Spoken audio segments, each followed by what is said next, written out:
আমি এক কথায় যদি বলি, ইসলামী আন্দোলন কি চায়? ইসলাম দেশ ও মানবতার কল্যাণ চায়।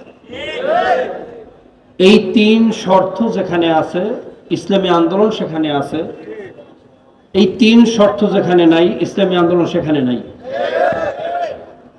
শুধু এমপি হওয়ার জন্য, একটা মন্ত্রী হওয়ার জন্য, টিআর কাবি খায়ের ভাগ নেওয়ার জন্য, এলাকার ভ্যানওয়ালা তরকারিওয়ালার থেকে চাঁদা নেওয়ার জন্য ইসলামী আন্দোলন বাংলাদেশ রাজনীতি করে না।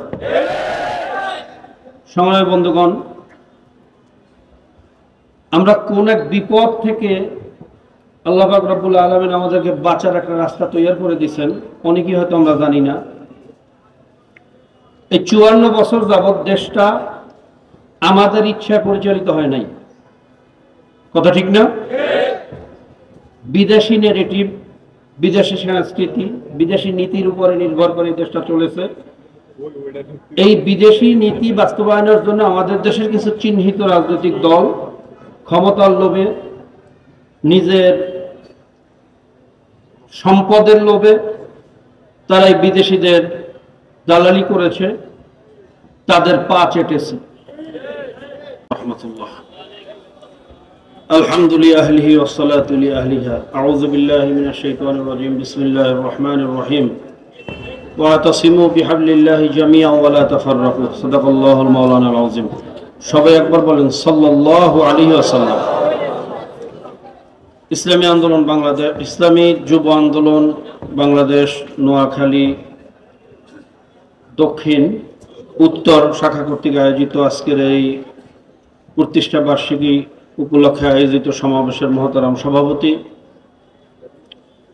জাতীয় স্থানীয় নেতৃবৃন্দ, দেশপ্রেমিক, ইসলাম প্রেমিক, মানবতা প্রেমিক ভাইয়েরা, কৃষক, শ্রমিক, ভ্যানওয়ালা, ঠেলাওয়ালা, রিক্সাওয়ালা, জেলে, কামার, কুমার, তাঁতি, ঋষি, মুসি, মজদুর সহ সর্বস্তরের ভাইয়েরা, আমার সাংবাদিক বন্ধুগণ, সকলকে জানাই আন্তরিক মোবারকবাদ। সময় অত্যন্ত কম, আবহাওয়ার অবস্থা ভালো না, বক্তব্য দেব না, বক্তব্য আমি জানিও না, দুই একটা কথা বলি শেষ করবো, বাকি আল্লাহ পাকের ইচ্ছা। ইসলামী আন্দোলন বা ইসলামী যুব আন্দোলন, শ্রমিক আন্দোলন, ছাত্র আন্দোলন সহ এই অঙ্গ সংগঠন কি এবং কেন ইতিমধ্যে বক্তাদের বক্তব্যের মাধ্যমে আমরা জানতে পেরেছি। আপনার অত্যন্ত এই জায়গায় যারা আছেন বর্তমানে সবাই সচেতন আমি মনে করি। ডিজিএফআই এর অফিসের মধ্যে 2টা তালা বরাদ্দ ছিল রয়ের জন্য। ইতিমধ্যে জাতীয় পত্রিকাগুলো আসছে, ইলেকট্রনিক মিডিয়া আসছে, আপনারা জানছেন। এনএসআই এর একটা উইংস সরাসরি রয়ের হয়ে কাজ করত, রয়ের নির্দেশ পালন করত। শুধু তাই না, বাংলাদেশের সকল ব্যবসা বাণিজ্য নিয়ন্ত্রণ করত ভারত।